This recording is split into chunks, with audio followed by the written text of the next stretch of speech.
Днес ще си направим една много вкусна и здравословна салата. Нищо специално, най-обикновена салатка, домати, краставици и маруля, но не каква да е, къдрава цветна маруля, която аз обожавам. Всеки си казва различно на салатата, каква да бъде тази. Една просто обикновена салата. С краставици.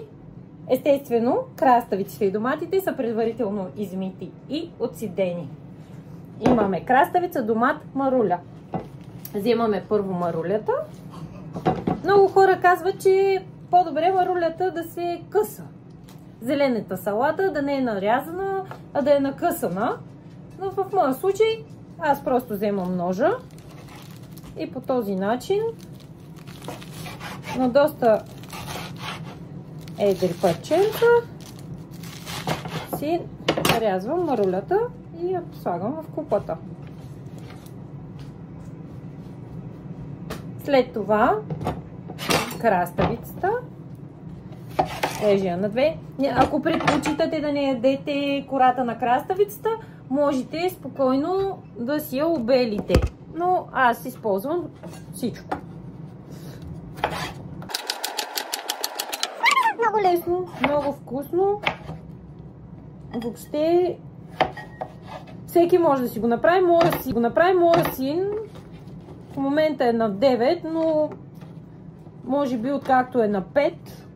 Едно от любимото му неща вечерта, като се приберем и той да направи салата, защото аз обичам края на това и ги взявам.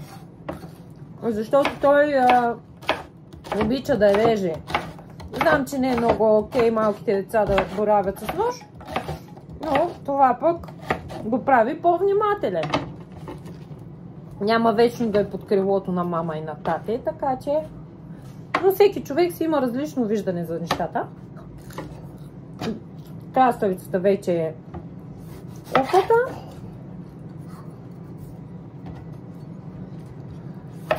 Домата си го нарязваме на купченца.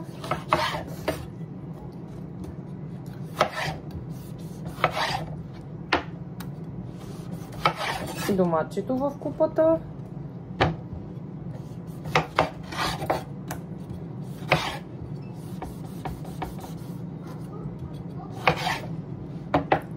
Знаете ли кое е нещото, което най-не обичам, когато готвя? Да използвам нож, който не ми допада.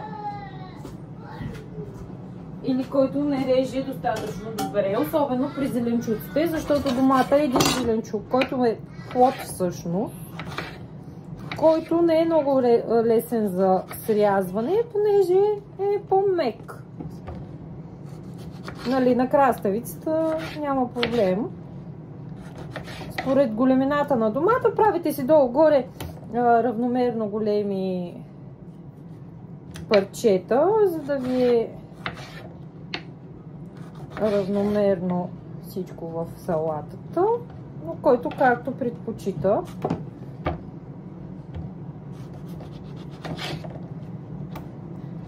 Моите рецепти са за нормални простички хора, така че всеки може да го направи и да му бъде лесно. Така, сложили сме си домат, краставица и салата и сега имаме специален гост. Денис! Кажи здравей, мамо! Здравей! Това е моят син Денис, най-малкият от цялата група. Той е на 2 годинки и е страхотен помагач. Надявам се скоро да може да помага и в кухнята. Да, той обича банани. И сега отива да си играе. Айде, отивай. Докато батковците са на училище, с него готвим, оправяме и се грижим за домакинството вкъщи. Понякога и поработваме. Сега вкусяваме салатата. Сол, олио, зехтин, оцет, кой каквото обича. Вкусява се салатата по свой избор. Аз харесвам много салатните дресинги. Ако някой предпочита салатен дресинг, направо готов, като за Цезар или някакъв друг вид, welcome! Нали, добре дошъл е една обикновена салата по един обикновен начин. Обожавам краставици. Може да си направите каквото искате. Сол, оцет, олио, зехтин, който каквото обича. Салатата е страхотна. Чао!